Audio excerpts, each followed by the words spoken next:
because you forgot to read him his Miranda rights. What possible reason is there for not doing the only thing you have to do when arresting someone? I did read him his rights. I did a version of that. Do you even know the Miranda rights? Yes. Let's hear them then. You got a lot of stuff to do. Go ahead. You going anywhere, Schmidt? You got time? I had a thing, but I could probably push it back. Go ahead. It's 4 declamatory sentences followed by a question for a total of 57 words. Okay.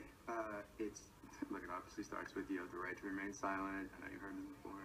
And then, I think it sounds something like, right. You have the right to remain an attorney. Did you say that you have the right to be an attorney? You do have the right to be an attorney if you want to. What are the Miranda rights, how were they created, and why are they so important?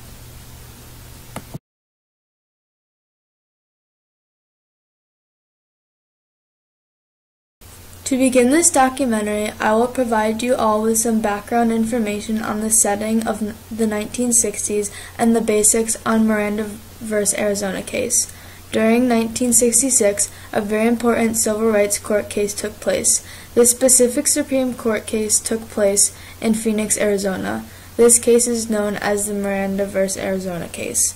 During this time, there were multiple trends going on and things were on the rise. While the Miranda case was in the process, the band The Beatles impacted the way men dressed and how women and children listened to music and how they lived. It made them feel free and they could do whatever they wanted. Fashion was flamboyant and colorful. At this time, Lyndon B. Johnson was the president. He had stepped up after Kennedy was assassinated on November 22, 1963, because he was the vice president at the time. In addition, in 1966, the National Organization for Women was founded. The organization consists of 550 chapters in all 50 U.S. states and the District of Columbia. Then, on March 2, 1963, an 18-year-old Phoenix woman had told the police that she had been abducted, driven to the desert, and raped after getting off the bus and walking home late at night after work. The woman's story was constantly inaccurate and inconclusive. However, the woman's description of the car that she was kidnapped in resembled Ernesto Miranda's vehicle and brought the police to him. The woman did not identify Miranda in a lineup, but he was still brought into police custody and interrogated. Miranda was unaware that he did not need to say anything at all. Miranda's appointed defense, who was only paid $100, did not call any witnesses at the ensuing trial, and Miranda was convicted. First, Miranda's attorney appealed to the Arizona State Supreme Court, but the conviction was upheld, or in other words, Miranda was found guilty.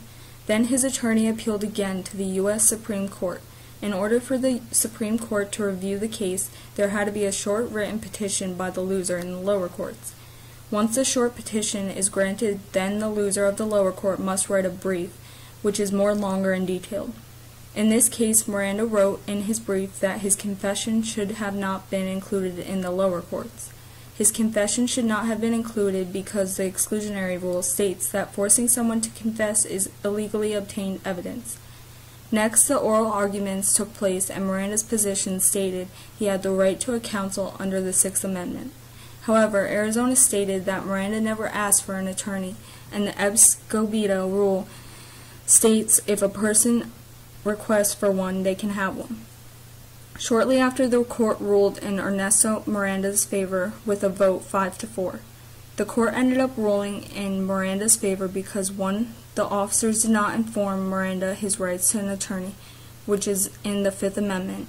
Also, the Sixth Amendment guarantees the defendant to an attorney. Miranda v. Arizona forever changed how police interacted with those accused of a crime. During his 2-hour interrogation, Miranda did not have an attorney present, and the police forced him to confess to the crime. The police later used his confession in court to prove him guilty.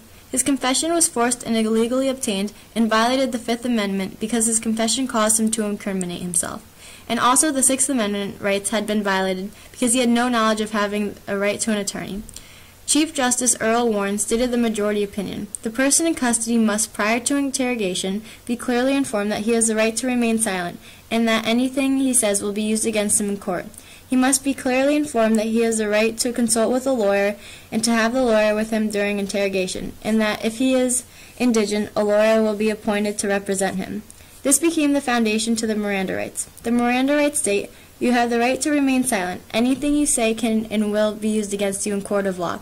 You have a right to an attorney. If you cannot afford an attorney, one will be appointed for you." This landmark Supreme Court decision has protected the rights of individuals accused of a crime. So why are the Miranda rights so important today?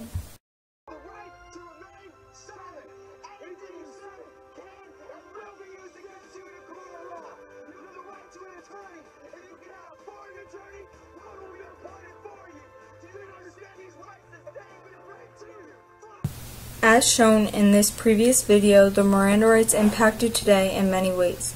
This case reformed the justice system upon arrest and interrogation.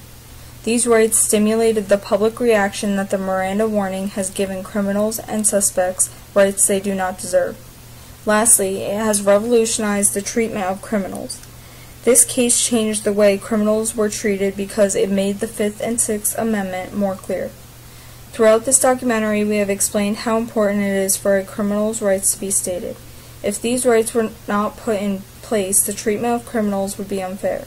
Today, the Miranda rights have been a police routine practice where it is almost a national culture.